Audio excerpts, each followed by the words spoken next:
और स्वप्निल विश्वास जी हमारे साथ हैं बीजेपी से। सर, आप दोनों का फिर से स्वागत करता हूं। और नीलांजन जी, आप ही से चर्चा की शुरुआत करते हैं। जो अभी तक के एग्जिट पोल आए हैं वो यही कह रहे हैं कि दीदी का जादू इस बार नहीं चल रहा है। देखिए, ये जो एग्जिट पोल आए हैं इसमें से कई ऐसे संस्थाओं से नंबर्स आए हैं जो काफी बायस्ड है। तो ये मुझे ये पीपल्स पल्स के बारे में भी ज्यादा नहीं पता। ये दिखा रहा है कि टीएमसी को करीब करीब 187 सीट्स मिल रहा है, लेकिन मुझे लगता है कि टीएमसी को 200 से ज्यादा यानी कि 2/3 से ज्यादा सीट्स आएंगे और बीजेपी 50 से नीचे जा रहा है इस बार। तो यही मेरा मानना है। मैं क्योंकि ग्राउंड में काम करता हूँ, पार्टी का प्रचार भी करता हूँ, लोगों से मिलता हूँ, तो ये अंडरस्टैंडिंग है। मुझे नहीं पता ये जो नंबर्स ये दिखा रहे हैं, मैं इनका वेरासिटी के बारे में नहीं बोल सकता। नहीं तो एग्जिट पोल जो है, चलिए हम ये भी नहीं कहते कि हाँ यही एग्जिट पोल होंगे। 4 मई को चीजें क्लियर हो जाएंगी। आपकी पार्टी का क्या असेसमेंट है, क्योंकि आप लोगों ने भी असेसमेंट किया होगा, तो क्या असेसमेंट है कि कितनी 2/3 से सीटें ज्यादा सीट्स मिलेंगे? 2/3 जो होता है, 2/3 करीब करीब आई थिंक 197 होता है। तो हमको 200 से ज्यादा सीट्स मिलेंगे और हमको तो एक्सपेक्टेशन है 220 से ज्यादा सीट आएंगे, लेकिन 200 तो मिलेगा ही। तो इससे नीचे 200 के मार्क्स से नीचे नहीं जा सकता टीएमसी का। और बीजेपी का ये जो लोग दिखा रहे हैं कि BJP can never touch 3 digits, it is not possible. Bengal में ये संभव ही नहीं। तो यही मेरा मानना है कि जब 4 मई का रिजल्ट आएगा तो आप लोग देख लेंगे। तो ये कॉन्फिडेंस है या ओवर कॉन्फिडेंस कि आप 220 ये हमारा कॉन्फिडेंस है एकदम। ये हम टोटली कॉन्फिडेंट है।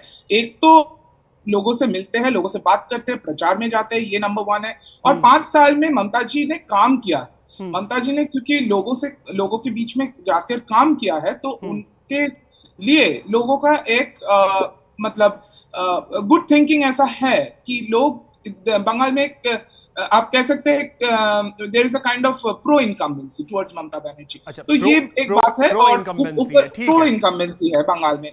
और ऊपर से ये बीजेपी ने जो एसआईआर के मतलब इसके दौरान जो लोगों के ऊपर जो जुल्म किया है, और आज भी आप देख सकते हैं कि सेंट्रल फोर्स लाके एक मिलिट्री कू के जैसे उन्होंने सेंट्रल फोर्स के मतलब उन्होंने लोगों को, वोटर्स को मारा है, ये सेंट्रल फोर्स वाले जवानों ने। और फिर एक आदमी का तो डेथ भी हो चुका है, एक बुजुर्ग का तो डेथ हो चुका है, एक बच्चे को मारा है। तो ये सब लोग देखा है। दादा, आपने वो तस्वीरें देखी थी जब बीजेपी कैंडिडेट को आपके कार्यकर्ता मारने की कोशिश कर रहे थे? आपने तस्वीरें देखा? वो तस्वीर मैं सारी तस्वीरों पे आऊंगा, मैं सारी तस्वीरों पे आऊंगा। नहीं, हमने नहीं देखा वो क्या बंगाल में अगर आपने काम किया, मैं सिंपल सा पूछ रहा हूं, अगर आपने काम किया है, आप अगर प्रो इनकम्बेंसी की बात कर रहे हैं, तो फिर आपके कार्यकर्ता इतने क्यों अग्रेसिव होकर के कि मारपीट करने की कोशिश करते हैं? नहीं, आपको कैसे पता कि वो हमारे कार्यकर्ता ने? इसका तो जांच होना चाहिए ना। अगर कोई दोषी साबित होता है तो उसके ऊपर एक्शन लेना चाहिए। संजीव जी, मेरा तो ऊपर से नहीं, मेरा सवाल है कि इलेक्शन कमीशन, मैं उसका जवाब ही नहीं लेता हूं। क्या कर रहे थे? बीजेपी पे आरोप लगाते हैं, बीजेपी से डायरेक्टली सवाल नहीं लेता हूं। सांसद है, हमारा सांसद को इन्होंने मारा, सांसद की गाड़ी को इन्होंने मारा। ठीक है, सेंट्रल संजीव तारनाथ जी हमारे साथ हैं और राजलक्ष्मी जी हमारे साथ हैं। राजलक्ष्मी जी, बहुत स्वागत आपका। तो सवाल यह उठता है कि जो भी एग्जिट पोल हैं वो ये कह रहे हैं मैक्सिमम कि बंगाल में इस बार सत्ता परिवर्तन होने जा रहा है। राजलक्ष्मी जी, एक प्रतिक्रिया आपकी भी चाहेंगे। जो अभी तक के एग्जिट पोल आए हैं उसमें मैक्सिमम एग्जिट पोल यही कह रहे हैं कि दीदी का जादू इस बार नहीं चल रहा है। जी नमस्ते अभिषेक जी। और ये जो आंकड़े आप बता रहे हैं ना, कुछ और चैनल्स ने मेरे से प्रेडिक्शन मांगा था, और मैं सच बोलूं तो पहले मैंने कहा था 130 से 140 के बीच में आ सकती है बीजेपी। लेकिन अभी और मैंने तभी ये भी कहा था कि अगर खुल के, अगर निश्चिंत होके, निर्भय होके अगर लोग वोटिंग करने आए तो फिर ये आंकड़े और भी बढ़ जाएंगे। और आज सुबह किसी ने पूछा तो मैंने कहा था कि 140 से 150 के बीच में आ सकती है, और आपके आंकड़े तो वही बता रहे हैं। तो मुझे लगता है कि ये आंकड़े, मुझे लगता है कि ये संभव है, बहुत अच्छी तरीके से संभव है। और जितने लोग आगे आएंगे, निश्चिंत होके, क्योंकि इतने वर्षों तक क्या हो रहा था कि लोगों को डराया धमकाया जा रहा था। आज भी स्टेज पे, कल परसों भी स्टेज पे खड़े होके ममता बनर्जी और अभिजीत बनर्जी वगैरह कह रहे थे कि ये मतलब वो गिना रहे थे इन कॉन्स्टिट्यूंसीज में हम हार गए थे, और इस बार अगर हम हार गए तो फिर आप देख लेना, कोई नहीं आ पाएगा दिल्ली से आपको बचाने के लिए। कहते हैं कि पिछली बार तो आप बच गए थे, इस बार नहीं बचेंगे। कहते हैं हम आपका गला काट देंगे। ये सब क्या भाषा है? सीआरपीएफ को खत्म कर देंगे, सीआरपीएफ को उड़ा देंगे। Don't lie on national television. क्या भाषा है? आप झूठ मत बोलिए।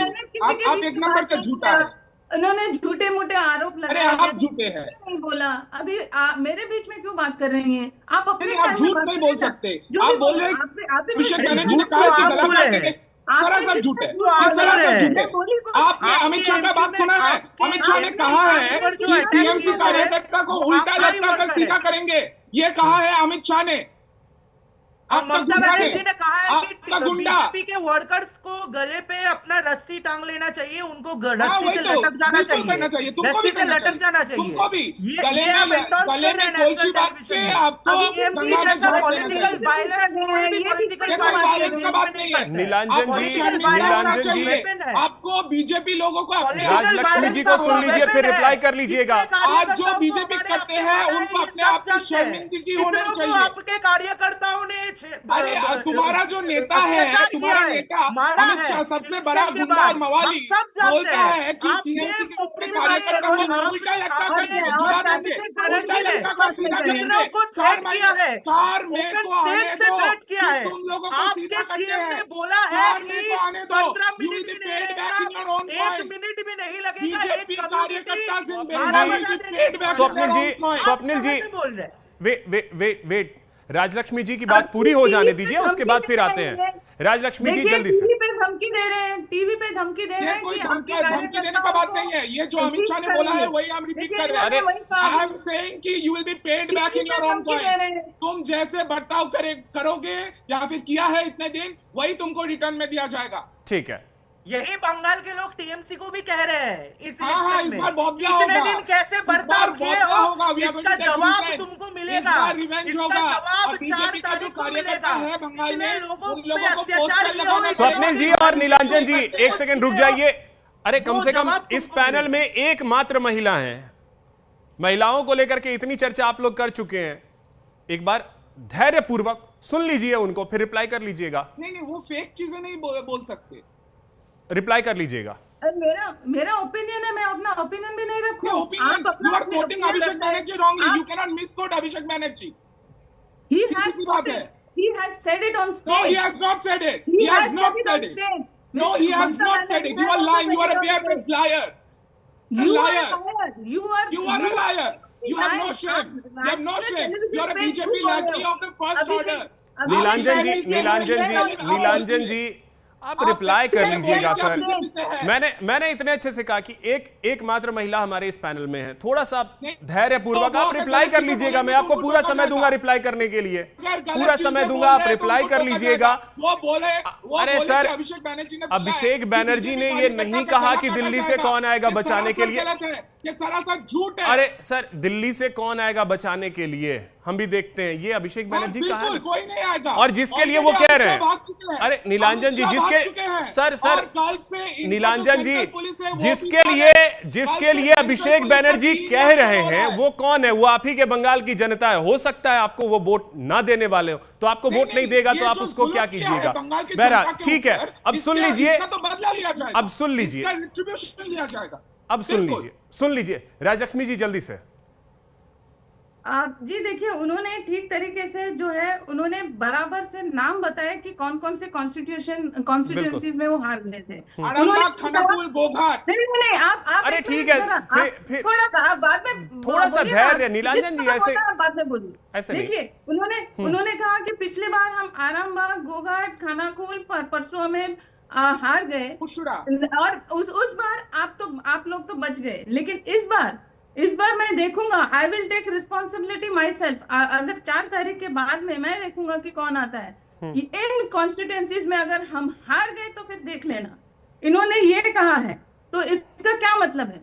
मतलब ये किसको धमकी दी जा रही है? नीलांजन जी इसको सीधे शब्दों में इसको धमकी कहते हैं, बट स्टिल ठीक है, वो आपका तरीका हो सकता है, बट ठीक है। अब मैं नीलांजन जी वेट, अब लेकिन स्वप्निल जी ये कभी नहीं कहा है कि उनका गला काटा जाएगा। ठीक है वेट, स्वप्निल जी झूठ बोले हैं, ये बताया कि गला वेट सर, इन्होंने बताया। नीलांजन जी और राजलक्ष्मी जी रुकिए, अब रुकिए please please sir, live television में आप माफी मांगते। नीलांजन जी वेट, नीलांजन जी इंतजार, थोड़ा सा इंतजार, नीलांजन जी ऐसे नहीं, थोड़ा सा धैर्य, ठीक है। स्वप्निल विश्वास जी ठीक है, स्वप्निल जी ये आप ठीक है, एग्जिट पोल को लेकर के आप लोग क्या सर, ठीक है नीलांजन जी वेट, स्वप्निल जी अभिषेक जी जहांगीर खान ने क्या कहा कि अगर वो सिंघम है तो मैं पुष्पा हूं, झुकूंगा नहीं, और ये सीआरपीएफ वालों को उड़ा दूंगा, उनके गले काट देंगे, हम इनको उधर से उड़ा देंगे, लोग देखेंगे। बिल्कुल ये चीजें लोग देख रहे हैं, और इसी वजह से कम आज वोट परसेंटेज भी अगर हम देखें आज फिर 90 को पार करने वाला है, 90 को पार कर चुका है, तो ये दिखाता है लोग लोकतंत्र को लेकर के पूरा विश्वास जता रहे हैं। बाकी 4 तारीख को क्या होगा ये थोड़ा सा इंतजार करना होगा, लेकिन एग्जिट पोल ये दिखा रहे हैं कि ममता बनर्जी के प्रति लोगों में नाराजगी है। ये एग्जिट पोल कह रहे हैं, ये एग्जिट पोल कह रहे हैं। स्वप्निल जी अब बोलिए। पहले तो मतलब नीलांजन जी को प्लीज आप लोग दोष मत दीजिए, ये इनका पार्टी का कल्चर है, पेडिग्री है, इसी से ये ट्रेंड है, इसीलिए वो ऐसा बर्ताव कर रहे हैं, ठीक है।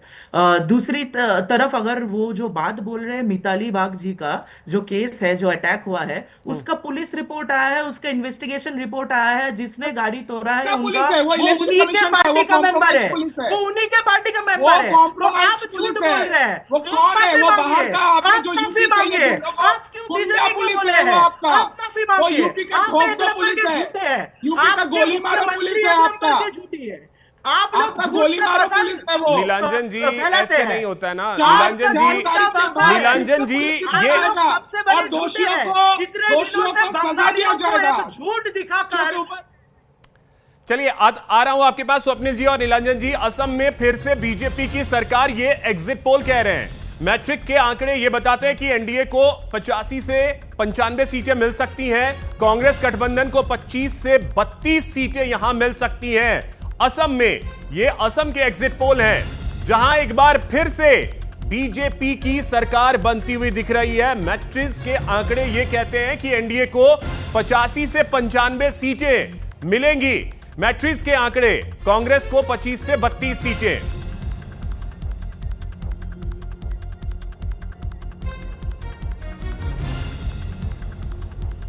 तो इस वक्त हमारे साथ माधवी अग्रवाल जी बीजेपी से जुड़ गई हैं। माधवी जी बहुत स्वागत आपका। अभी तक स्वप्निल जी हमारे साथ थे। माधवी जी टर्न भी आप ही का था, सवाल भी बीजेपी से ही था कि ये एग्जिट पोल देख करके आप लोगों को क्या लग रहा है कि यही एग्जिट पोल होंगे? देखिए, बीजेपी को बहुत विश्वास है कि इस बार परिवर्तन होगा, इसीलिए हमारा नारा भी था कि भयमुक्त बंगाल बनाना है। और जो लोगों ने निकलकर फर्स्ट फेज में और सेकंड फेज में जो वोटिंग की है, उससे ये पता चल रहा है कि बंगाल की जनता परिवर्तन चाहती है। जो हमारा एक स्लोगन भी था कि पाल्टानो दरकार बीजेपी सरकार, तो ये बात बिल्कुल जरूरी है कि चाहे बीजेपी सरकार, पाल्टानो दरकार, एक बार बीजेपी सरकार, तो ये जरूरी था कि बंगाल में परिवर्तन हो। 15 सालों की जो इनकी राजनीति है, जो 15 सालों से यहाँ के बंगाल के लोगों ने पलायन किया है, उद्योग धंधे बंद हुए हैं, बड़ी बड़ी कंपनियां यहाँ से विदा हो गई हैं, इनकी जो टेंडेंसी है, इनका जो काम करने का तरीका है, उसकी वजह से आज लोग क्लांत है, परेशान है।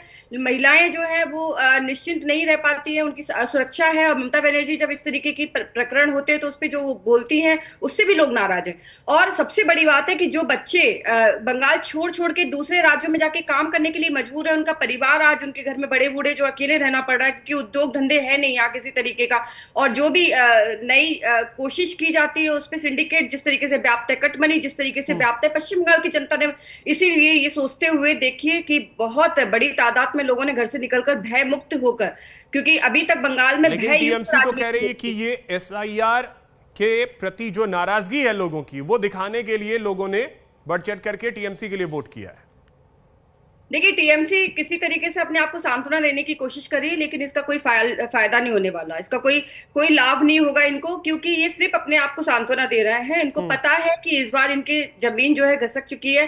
कभी ममता बनर्जी पोलिंग बूथ पे जाती नहीं है, 3 बजे से पहले केवल वोट देने जाती थी, आज सुबह 7 बजे से वो एक एक पोलिंग बूथ में घूम रही है, क्योंकि इस बार लोगों को डर नहीं था। इस बार लोगों को पता था कि वो घर से निकलेंगे तो उनके घर के आगे बम नहीं गिरेंगे। उनको पता था कि वो निश्चिंत होकर घर में आके वोट देकर बैठ सकते हैं, तो उनको डराया धमकाया नहीं जाएगा। यही एक ठीक है माधवी जी, साहस था जिसकी आता हूं वजह फिर से से। ठीक है माधवी जी, आता हूं फिर से। संजीव जी, कांग्रेस के लिए अभी तक जहां जहां के एग्जिट पोल आए हैं, चाहे वो पश्चिम बंगाल के, आप स्क्रीन भी अगर देख रहे होंगे, पश्चिम बंगाल के हों, केरलम के हों, या अगर आप तमिलनाडु की स्थिति देख लें, असम की स्थिति देख लें, पुडुचेरी की स्थिति देख लें, कांग्रेस के लिए कहीं से भी अच्छी खबर नहीं।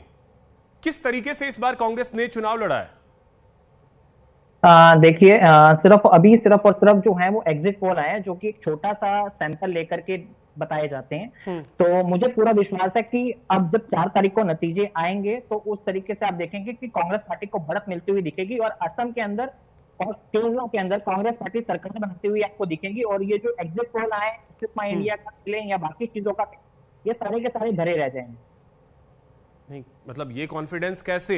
क्योंकि आप सैंपल कुछ भी लें, ठीक है, सैंपल इशारा तो करते हैं 2024 के, देखिए हमने 2024 के एग्जिट पोल्स भी देखे हैं, जिस तरीके से बीजेपी को 400 पार दिया जा रहा है, वो भी सब लोगों ने देखा, और वो एग्जिट पोल भी धरे रह गए। तो एग्जिट पोल सिर्फ एक छोटा सा सैंपल लिया जाता है और सैंपल के आधार पर बताया जाता है, एग्जिट पोल रिजल्ट नहीं है। अगर एग्जिट पोल ही रिजल्ट होते तो 4 मई को रिजल्ट करने की जरूरत नहीं पड़ रही होती, हम एग्जिट पोल देख करके ही सरकार बना लेते। लेकिन हवा का रुख तो बताती है। ठीक है, 2024 के एग्जिट पोल जो भी एग्जिट पोल थे वो 400 पार दे रहे थे, लेकिन सरकार एनडीए की बना रहे थे, सरकार एनडीए की ही बनी। सरकार नहीं, देखिए अभी आप कह रहे हैं कि वो 400 पार दिखा रहे थे, तो जब वो 400 पार दिखा रहे थे तो वो बिल्कुल धड़ाम से नीचे क्यों गिर गए? भारतीय जनता पार्टी 240 पे सिमट करके क्यों रह गई? तो मेरा ये कहना है कि जो एग्जिट पोल है वो फाइनल रिजल्ट नहीं है। एक सैंपल कंपनी ने एक सर्वे किया, सर्वे के आधार पर कंपनी ने अपनी प्रोजेक्शन बताई कि हाँ इस पार्टी को इतनी सीटें मिल सकती है, इस पार्टी को इतनी सीटें मिल सकती है। वो फाइनल रिजल्ट नहीं है। Final result election commission of India declare करेगा 4 मई 2026 को, और 4 मई 2026 को हम ये देखेंगे कि केरला के अंदर और असम के अंदर भारतीय राष्ट्रीय कांग्रेस की पूर्ण बहुमत के साथ सरकार बन। केरल और असम का आप दावा कर रहे हैं? केरल और असम, तमिलनाडु का क्या नंबर से? अब देखिए, नहीं, अब पार्टी का प्रवक्ता है वो ये चाहेगा कि हर सरकार की नहीं, नीलांजन जी, मतलब नीलांजन जी सवाल भी आप ही पूछ लीजिए फिर। अब थोड़ा इस सवाल पूछने वाला हिस्सा मेरा तो कम से कम रहने दीजिए, बीजेपी को कितना मिल रहा है? सवाल पूछने वाला हिस्सा मेरा तो रहने दीजिए। अब पता नहीं, इसीलिए मैं बार बार कहता हूं आप लोग साथी हैं क्या हैं, समझ ही नहीं आता है, हम लोग भी कंफ्यूज होते हैं कभी कभी। तो अब थोड़ा सा संजीव जी को भी सुन लीजिए। संजीव जी, केरलम के लिए तमिलनाडु में बीजेपी को कितना मिल? चलिए, एक बड़ी खबर आ रही है। बंगाल में 6 एग्जिट पोल के जो आंकड़े अभी तक सामने आ चुके हैं, और 6 में से 5 बीजेपी के पक्ष में आए हैं। चाणक्य स्ट्रेटेजी ये कहता है कि 130 से 140 सीटें टीएमसी को मिल सकती हैं। चाणक्य स्ट्रेटेजी बीजेपी को 150 से 160 सीटें बता रहा है कि इतनी सीटें मिल सकती हैं। पीपल्स पल्स जो है वो टीएमसी के लिए 117 से 187 सीटें दे रहा है, जबकि बीजेपी के लिए 95 से 110 सीटों का अनुमान जताया जा रहा है। तो मैक्सिमम एग्जिट पोल मैं बार बार इसलिए कह रहा हूं क्योंकि 6 में से 5 एग्जिट पोल ये कह रहे हैं कि बीजेपी की सरकार बंगाल में बन रही है। अब संजीव जी बोलिए, केरलम और असम के लिए आप कॉन्फिडेंट हैं? कांग्रेस पार्टी हर उस राज्य के लिए कॉन्फिडेंट है जहां पे कांग्रेस पार्टी ने चुनाव लड़ा। बंगाल में एग्जिट पोल आपको बिल्कुल नकार है। बंगाल में कितनी सीटें? देखिए, बंगाल के अंदर अगर आप 2021 का चुनाव कंपेयर करेंगे तो उस समय कांग्रेस पार्टी जो थी वो बिल्कुल शून्य पे थी। तो हम ये एक्सपेक्ट कर रहे हैं कि इस बार जिस समय 2011 से लेकर के टीएमसी की सरकार है और पिछले 15 साल से जिस तरीके से टीएमसी ने काम किया है, चाहे वो अनएम्प्लॉयमेंट को लेकर, चाहे वो एम्प्लॉयमेंट को लेकर हो, मनी लेकर के हो, जिस तरीके से संजीव जी कितनी सीटें, कितनी 2, 4, 10, 15, 20 कितनी सीटें? देखिए कांग्रेस पार्टी तो एक्सपेक्ट कर रही है कि बहुत अच्छे नंबर हम वेस्ट बंगाल के अंदर लेकर के आएंगे, बहुत अच्छे नंबरों से हम लेकर के पास होंगे वेस्ट बंगाल इलेक्शंस के अंदर। इस समय मैं एक आंकड़ा नहीं दे सकता। नीलांजन जी देखिए, अगर संजीव जी यानी कांग्रेस मजबूत होती है तो फिर आपके लिए झटका है, ये तो स्वीकार करेंगे?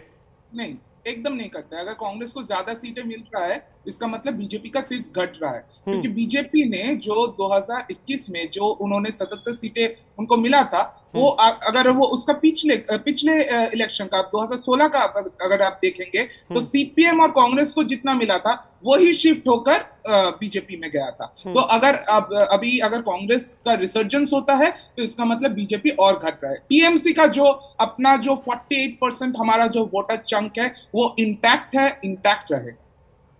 तो फिर एसआईआर के लिए फिर क्यों रो रहे थे? फिर नहीं, कोई रोने वाला बात नहीं है। जब आपका 48% इंटैक्ट है तो फिर परेशान होने की जरूरत नहीं थी। एसआईआर को जानबूझ के फिर मुद्दा बनाया गया।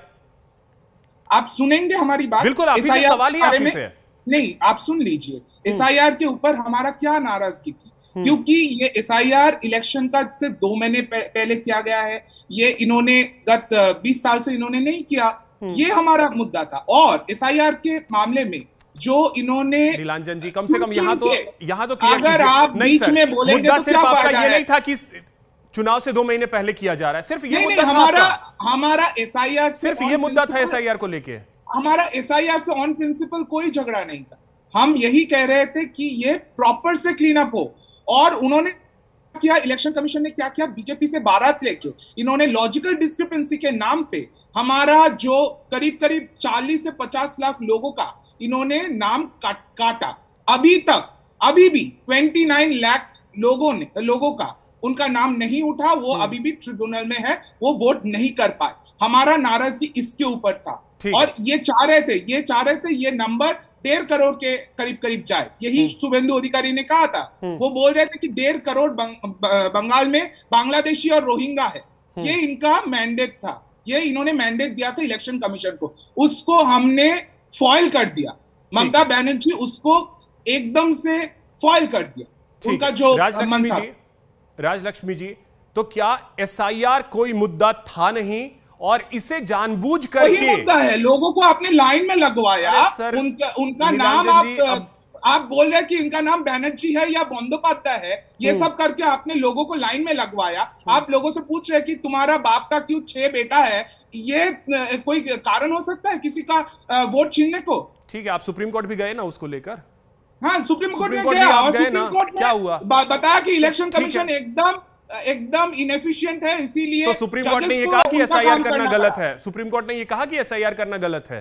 नहीं, सुप्रीम कोर्ट हम भी नहीं कर रहे कि एसआईआर करना काम खत्म हुआ। एसआईआर करने दीजिए, जिसका काम उसको साझे करने दीजिए। बीजेपी से आपका काम है वोट काटने का। आप एक पॉलिटिकल पार्टी है, आपका काम है पॉलिटिक्स करना, आप पॉलिटिक्स कीजिए। इलेक्शन कमीशन का काम है, इलेक्शन कमीशन का काम है कि इस देश में हर हिंदुस्तानी के पास एक वोटर आईडी कार्ड हो, सिर्फ एक वोटर आईडी कार्ड हो। वो कर रहा था एसआईआर के माध्यम वोटर आईडी कार्ड करने दीजिए उसको। आज जो पूरे देश के लोगों को वोटर आईडी कार्ड मिला है ना, ये ममता बनर्जी का आंदोलन के वजह से।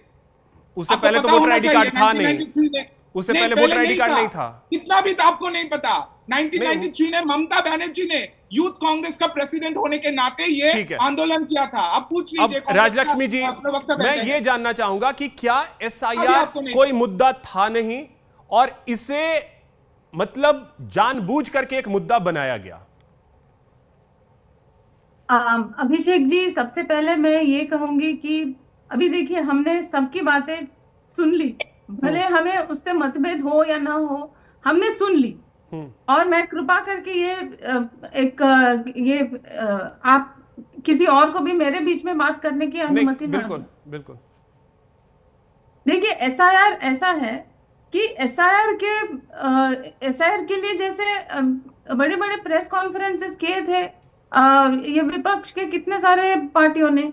आप मुझे बताइए कि आपको याद होगा कि ये लिस्ट में ऐसा है वैसा है, इतने लोगों के फर्जी नाम है, इतने लोगों के डुप्लीकेट नाम है, इतने लोग मरे हुए हैं, ये है वो है, इनके पते हैं। तो ये सब जो है, मिट जाए, इसी के लिए तो एसआईआर हो रहा था। बिल्कुल। और एसआईआर जो है ये इतना मतलब रेगुलर इंटरवल्स में होता रहता है, ये कोई ऐसे अचानक से कुछ नया ऐसे कुछ शुरुआत कर दी इलेक्शन कमीशन ने, ऐसा नहीं है। और ये भी इलेक्शन कमीशन कर रहा है, तो ये बार बार ऐसा संकेत करने की कोशिश करते हैं कि जैसे भाजपा के निर्देश पे कर रहे हैं। अगर समझे ये किसी और अगर कोई और अगर इसमें जीत जाता तो क्या भाजपा यही कहे कि इलेक्शन कमीशन टीएमसी के पक्षपात कर रहा था? तो ऐसा मतलब ये ऐसा नहीं है ना। डेमोक्रेसी में क्या है कि आप सबको एक इक्वल अपॉर्चुनिटी मिलती है, आप अपना काम करो और काम लेके जाओ जनता के सामने। जनता जो है आपको पास या फेल करती है, और इसमें बार बार ये देखना पड़ता है जैसे ये एसआईआर हो, डिलिमिटेशन हो, ये एक कुछ आवश्यक कुछ प्रोसेसेस है जिसको एक जैसे टेक्निकल एक प्रॉब्लम या टेक्निकल इशू बना के रख दिया है इन पार्टियों ने। ये आज नहीं तो कल ये तो होना ही है। एसआईआर आज नहीं तो कल होना ही है, तो कल होगा। डिलिमिटेशन आज नहीं तो कल होना ही होना, आज नहीं तो कल होना ही है। बिल्कुल, कभी ना कभी तो होगा। जितनी देरी से आप करोगे उतना तकलीफ होगा सभी को। और चीज इसमें राजलक्ष्मी जी कि जो वोटिंग परसेंटेज इस बार हम देख रहे हैं, पहले फेज में 93% और आज 5 बजे तक ही 89.99 यानी 90% हो चुके थे। बात की अगर 3-4% भी बढ़ते हैं तो वही 93-94 के आसपास आज भी वोटिंग परसेंटेज रहेगा। तो ये क्या कहता है, क्या एसआईआर में जो नाम कटे उसका भी इंपैक्ट है?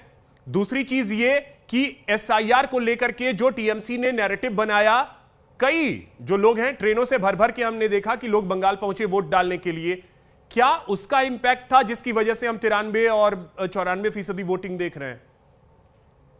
जी देखिए, इसमें 3 तरह के इम्पैक्ट हुए हैं। एक तो ऐसा है कि हाँ सचमुच में कुछ लोगों के डिलीशन हुए, कुछ के एडिशन भी हुए हैं, क्योंकि नए वोटर्स भी तो ऐड हुए हैं इसमें। ऐसा नहीं है कि सिर्फ डिलीशन हुए, एडिशन भी है। देखिए फिर से बात कर रहे हैं, आप बाद में बोलो ना, आप जो भी बाद में बोलो। नीलांजन जी आप अपने टर्म में बोलिएगा प्लीज सर, ऐसे नहीं होता है सर। नीलांजन जी झूठ मत बोला कीजिए। अरे क्या झूठ बोल रहे नीलांजन जी, क्या फर्स्ट टाइम वोटर्स इस बार नहीं? एक सेकंड राजलक्ष्मी जी, एक सेकंड राजलक्ष्मी जी, नीलांजन जी क्या फर्स्ट टाइम वोटर इस बार आज वोट नहीं कर सकता है? फर्स्ट टाइम वोटर्स को डिनाई किया गया है, उनको कहां डिनाई किया गया सर? फर्स्ट टाइम वोटर्स के बाइट्स आ रहे हैं, क्या लॉजिक दे रहे हैं आप सर? नहीं पता है, गजब की लॉजिक दे रहे हैं। देखिए फर्स्ट टाइम वोटर वोट नहीं कर रहा इस बार बंगाल में। नीलांजन जी आप ये कह रहे हैं कि इस बार के चुनाव में पश्चिम बंगाल में 19 साल के लड़के ने, 19 साल की लड़की ने, 18 साल के लड़के ने 18 साल वोट नहीं किया है। बुलाया नहीं गया आप ये पूरी जिम्मेदारी से कहेंगे कि एक भी वोट नहीं किया है? जिम्मेदारी से कहते हैं कोई वोट नहीं किया है, मतलब क्या लॉजिक दे रहे हैं सर? मैंने ये नहीं कहा कि किसी को नहीं किया। अरे तो फर्स्ट टाइम वोट, फिर वही चीज है, फर्स्ट टाइम वोटर वोट कर रहा है। लोगों के लिए फॉर्म 6 नहीं भेजा गया है, ठीक है, एफआईआर के दौरान नहीं हुआ है, ठीक है सर, हियरिंग में नहीं बुलाया गया है। राजलक्ष्मी जी अब बोलिए। ये आपको पता नहीं है, आपको शर्म होना चाहिए अपने। ठीक है सर, कुछ शर्म सबको कर लेना चाहिए। हाँ आपको करना चाहिए। बिल्कुल सर, राजलक्ष्मी जी बोलिए। देखिए ऐसा है कि एसआईआर में कुछ एडिशंस भी हुए, कुछ डिडक्शंस भी हुए, तो वो एक एस्पेक्ट है, वो सचमुच में वो एक एस्पेक्ट है, तो उसको कोई डिनाई नहीं कर सकता। और ये भी है कि कुछ लोगों को ये चिंता भी होगी कि हाँ हमारा नाम जो है, अगर हम एक बड़ी खबर राजलक्ष्मी जी आ रही है, वो बता करके मैं आपके पास आ रहा हूं। असम के 8 एग्जिट पोल, सभी में बीजेपी की सरकार। असम में एक्सेस माई इंडिया बीजेपी को 88 से 100 सीटें मिलने का अनुमान जता रहा है। मैट्रिक्स ये कह रहा है कि बीजेपी को 85 से 95 सीटें मिल सकती हैं। बार बार हम आपको ये कह रहे हैं कि ये एग्जिट पोल है। पीपल्स पल्स ये कह रहा है कि बीजेपी को 68 से 72 सीटें मिल सकती हैं असम में। पी मार्क ये कह रहा है कि बीजेपी को 82 से 94 सीटें मिल सकती हैं। जेवीसी ये कह रहा है कि बीजेपी को 88 से 101 सीटें असम में मिल सकती हैं। यानी मैक्सिमम एग्जिट पोल यही कह रहे हैं कि बीजेपी की सरकार असम में एक बार फिर से बनने जा रही है। बार बार हम आपको कह रहे हैं कि ये एग्जिट पोल है। एग्जिट पोल क्या होगा वो 4 मई को न्यूज इंडिया आपको सबसे पहले बताएगा। लेकिन अभी की जो जानकारी है एग्जिट पोल के माध्यम से जो चीजें आ रही है वो हम आपको बता रहे हैं। राजलक्ष्मी जी अब बोलिए। जी देखिए, ऐसा भी है कि बहुत लोगों ने ये भी सोचा होगा कि अगर इस बार हमने जाके वोट नहीं दिया तो फिर हमारा वोट कट जाएगा, ये भी हो सकता है। हाँ। लेकिन इसका मतलब ये नहीं है कि वो सारे के सारे टीएमसी के वोटर्स थे या वो सारे के सारे बीजेपी के वोटर्स थे, ऐसा हम नहीं कह सकते। उनमें से अगर आपने इंटरव्यूज लिए होंगे लोगों के कि दोनों तरफ के लोग दोनों थे, तरफ के, तो वो उनमें से हम ये नहीं कह सकते कि ये था या वो था।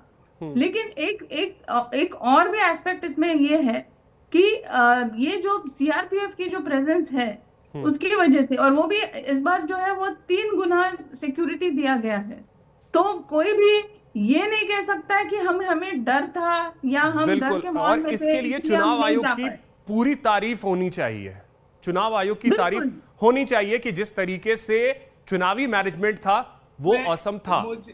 सर आप नहीं करेंगे, आई नो कि आप नहीं करेंगे चुनाव आयोग की तारीफ, लेकिन हम करेंगे, क्योंकि अगर हमारे देश के एक राज्य में, सर एक सेकंड, हमारे देश के एक राज्य में अगर 100 में से 93 आदमी वोट कर रहा है तो इसके लिए चुनाव आयोग का धन्यवाद किया जाना चाहिए, कोई करे या ना करे। और आप लोगों का धन्यवाद नहीं करेंगे? बिल्कुल लोगों का धन्यवाद करेंगे सर, लोगों का क्यों धन्यवाद नहीं करेंगे? लोग उसमें पार्टिसिपेट ही नहीं करेंगे, लेकिन चुनाव आयोग व्यवस्था कर रहा है, खींच करके ला रहा है।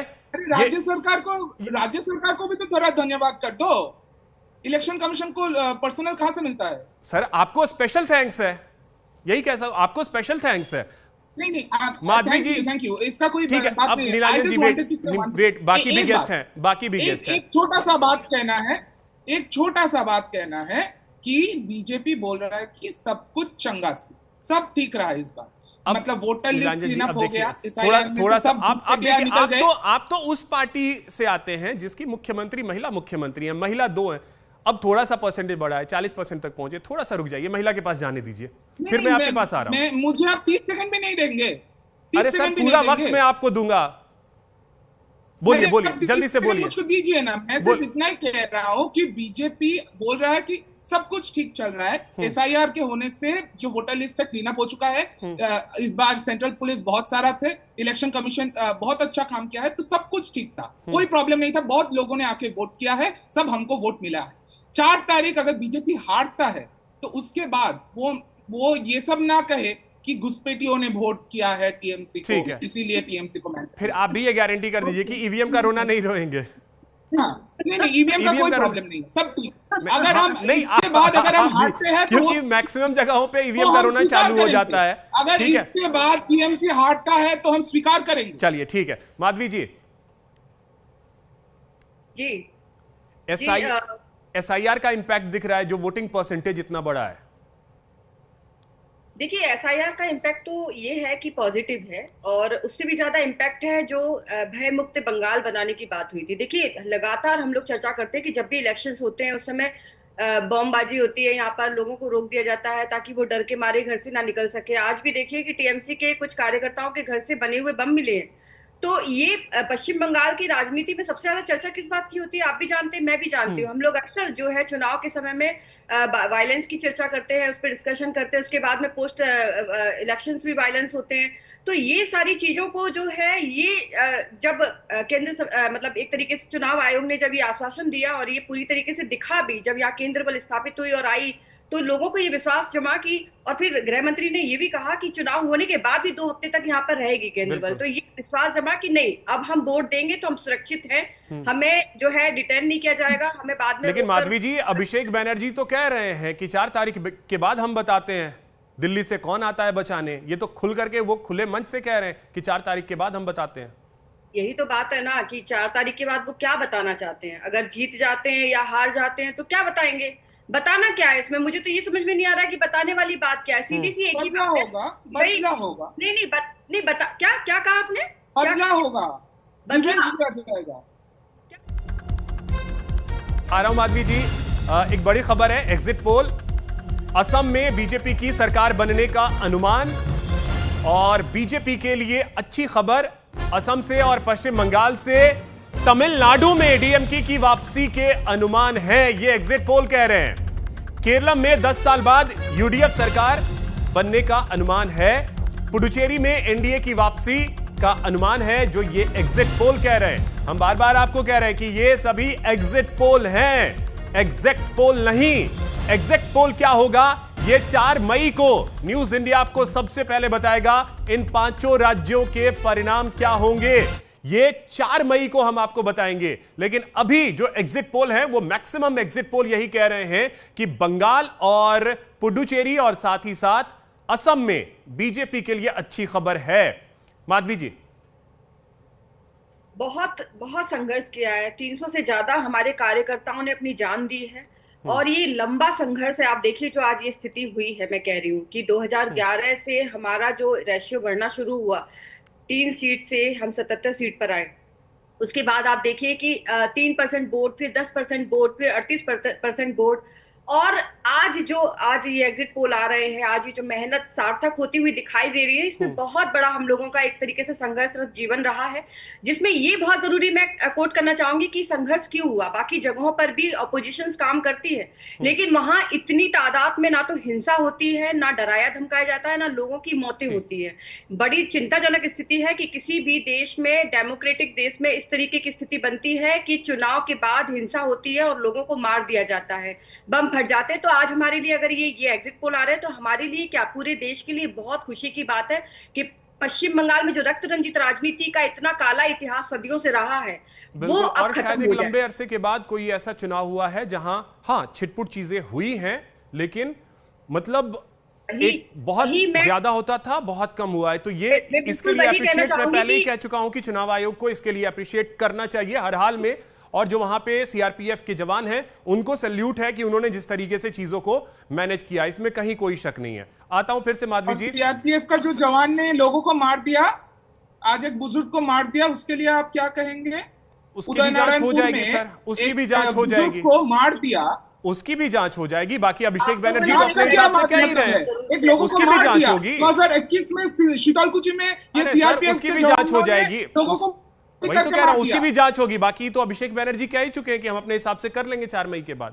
ठीक है, संजीव के बाद तो देखा जाए।